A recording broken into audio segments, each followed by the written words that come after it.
किसी ने सच ही कहा है कि हमारा सबसे बड़ा सौभाग्य तब आता है जब बुरे वक्त पर पराए अपने हो जाते हैं, और हमारा सबसे बड़ा दुर्भाग्य तब आता है जब विकट परिस्थितियों में अपने ही साथ छोड़कर चले जाते हैं। नमस्कार, आप देख रहे हैं डीसी न्यूज इंडिया और मैं हूं आपके साथ संजय मिश्रा। आज बात होगी अपने और परायों की, आज बात होगी महाराष्ट्र की सियासत में जारी घमासान की, और आज बात होगी महाराष्ट्र विधानसभा चुनाव के ऐन वक्त पहले दल बदल के खेल की। महाराष्ट्र के इतिहास में शायद पहली बार ऐसा देखने को मिल रहा है जब सुरमा कहे जाने वाले राजनीतिक दल खंड खंड में बंट गए हैं, जिसकी वजह से आम मतदाता भी मतदान को लेकर कश्मकश में है। वहीं चुनाव मैदान में उतरे राजनीतिक दल के उम्मीदवार भी अपनी जीत को लेकर पेशोपेश में हैं कि कहीं जीत की बाजी उनके हाथ से निकल न जाए। काश की राजनीतिक दल ये समझ पाते कि उनका लिया हुआ हर फैसला उनके लिए फायदेमंद नहीं हो सकता। जी हां, सही सुना आपने, यह बात राजनीतिक फायदे की हो रही है। जो शीर्ष नेता अपने मन से अपना नया दल बना लेते हैं, उन्हें लगता है कि उनके फैसले से उनके समर्थक, उनके पदाधिकारी और उनके कार्यकर्ता उनका साथ देंगे, लेकिन ये ठीक उसी तरह होता है जैसे कि एक घर में दो घर, और जहां पर भी ऐसी स्थिति बनती है वहां लोगों की संख्या भी आधी हो जाती है और ताकत भी आधी। इससे अंदाजा लगाया जा सकता है कि उसका फायदा किसे होता होगा। जाहिर सी बात है कि सत्ता के शीर्ष पर पहुंचने के लिए नेताओं को बड़ी से बड़ी कुर्बानी देनी पड़ती है, वरना अजीत पवार शरद पवार से अलग नहीं होते, एकनाथ शिंदे उद्धव ठाकरे से अलग नहीं होते, शरद पवार कांग्रेस पार्टी से अलग नहीं होते। ऐसे कई उदाहरण हैं जिसमें पार्टियां टूटी और उनका आधार स्तंभ डगमगा गया। इन दिनों महाराष्ट्र में विधानसभा के चलते सियासी उथल पुथल मची हुई है। नामांकन से पहले बागी नेताओं के कड़े तेवर ने राजनीतिक दलों को यह सोचने पर मजबूर कर दिया है कि दल बदल का खेल कहीं उनकी राजनीतिक मंशा पर पानी ना फेर दे।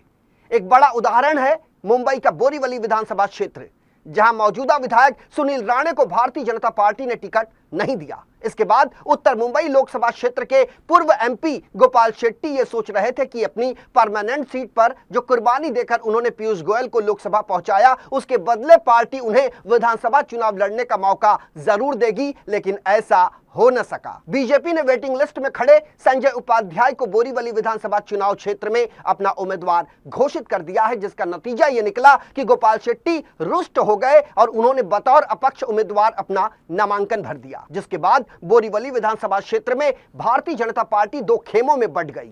एक खेमा संजय उपाध्याय की तरफ तो दूसरा खेमा गोपाल शेट्टी की तरफ हो गया।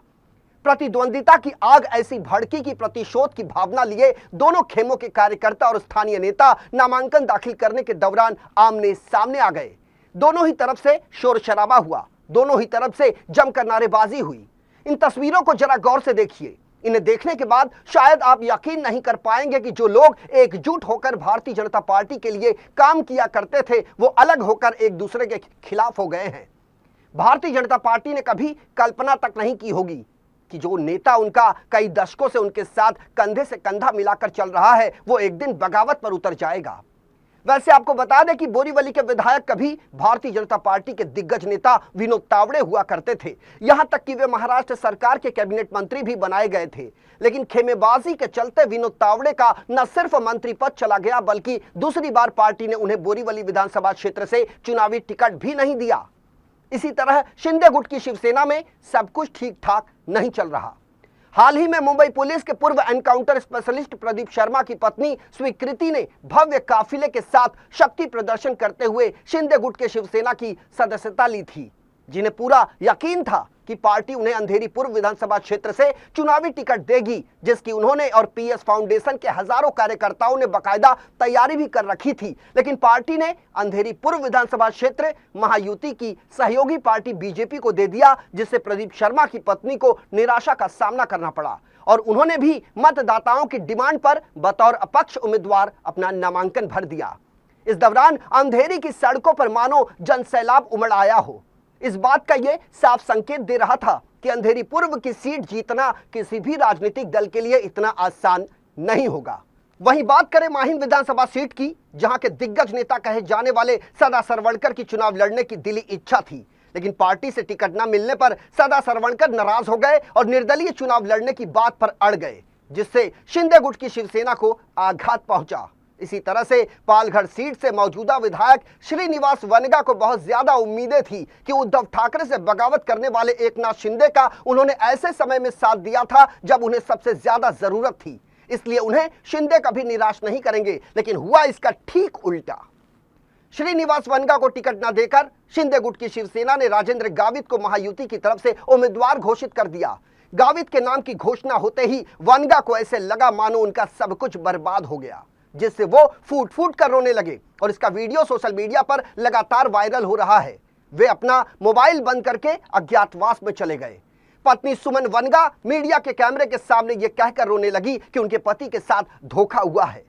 ऐसे में महाराष्ट्र की राजनीति किस दिशा में जा रही है, इसका अंदाजा सहजता से लगाया जा सकता है। वैसे चुनाव से पहले अक्सर दल बदल का सिलसिला देखने को मिल ही जाता है, लेकिन श्रीनिवास वनगा और उनके परिवार के आंसू बार बार इस बात की गवाही दे रहे हैं कि मानो उद्धव ठाकरे का साथ छोड़ने का उनका फैसला गलत रहा हो। फिलहाल राज्य की 288 सदस्यीय विधानसभा के लिए 20 नवंबर को होने वाले चुनाव के वास्ते नामांकन दाखिल करने की आखिरी तारीख 29 अक्टूबर थी और उम्मीदवारों के नामांकन पत्रों की जांच 30 अक्टूबर को की जाएगी। चुनावी जंग से नाम वापस लेने की अंतिम तिथि 4 नवंबर है और इसके बाद मैदान में बचे बागियों की संख्या पर स्पष्ट तस्वीर सामने आ जाएगी। यदि बागी चुनाव मैदान में डटे रहते हैं तो वे आधिकारिक उम्मीदवारों के लिए महत्वपूर्ण चुनौती पैदा करेंगे। इतना ही नहीं, वे महायुति और एमवीए के चुनावी गणित को भी बिगाड़ने का काम करेंगे। बहरहाल राजनीतिक दलों पर अपने ही दल के बागी नेताओं की बगावत भारी पड़ सकती है।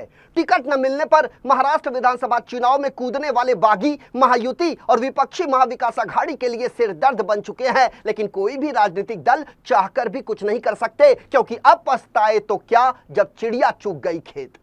हमारे इस खास पेशकश में मेरे साथ अभी के लिए इतना ही। ताजा तरीन खबरों के लिए देखते रहें DC न्यूज इंडिया। पूरी टीम के साथ मुझे आने संजय मिश्रा को दीजिए इजाजत। नमस्कार।